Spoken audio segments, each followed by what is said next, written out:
Like thousands of Palestinian farmers during this season, Mohammed Assos worked harvesting his olive trees in the village of Burin near the Jewish settlement Yitzhar. From high up in the tree, he saw Jewish settlers approaching him.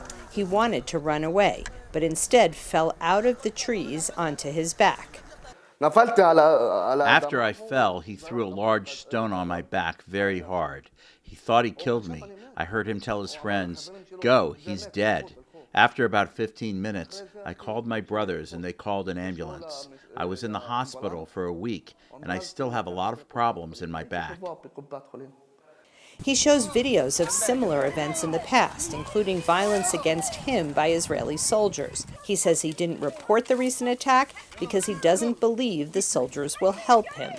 Assos's friend, Gil Hammerschlag, is a Jewish Israeli who lives in a nearby settlement and comes almost every day to help Palestinians during the month-long harvest. He says Israeli soldiers rarely intervene to stop settler attacks.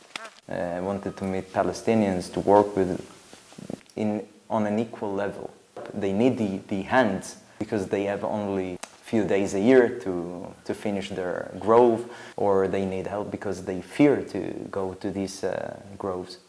Other leftist Israelis express their solidarity with the Palestinians by helping with the harvest, including the group Rabbis for Human Rights. They work together with Wafika Najjar, a mother of 6, who says her family is denied access to some of their 100 olive trees because they are too close to the 3 Jewish settlements which surround Burin. Her complaint is shared by the village's other 3,500 residents who own about 10,000 olive trees. This is my land and my homeland. It makes us very angry when the settlers try to take it away.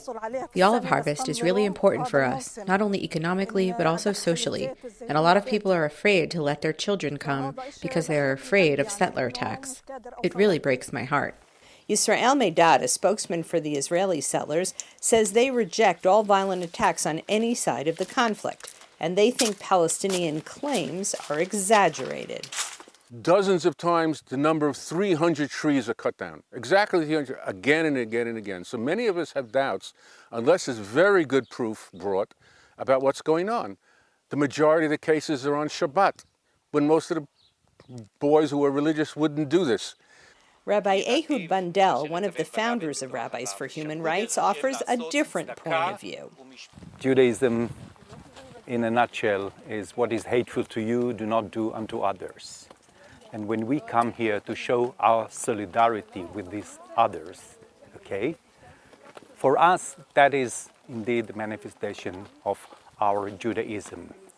It's important for Palestinians, and we have here their kids, to see Jews coming with an open hand, stretched hand for peace, and not with uniform and guns. Most Israelis and Palestinians live in a divided reality, but working together, picking olives, they get to know each other and maybe even become friends. Gradstein for VOA News, Burin in the West Bank.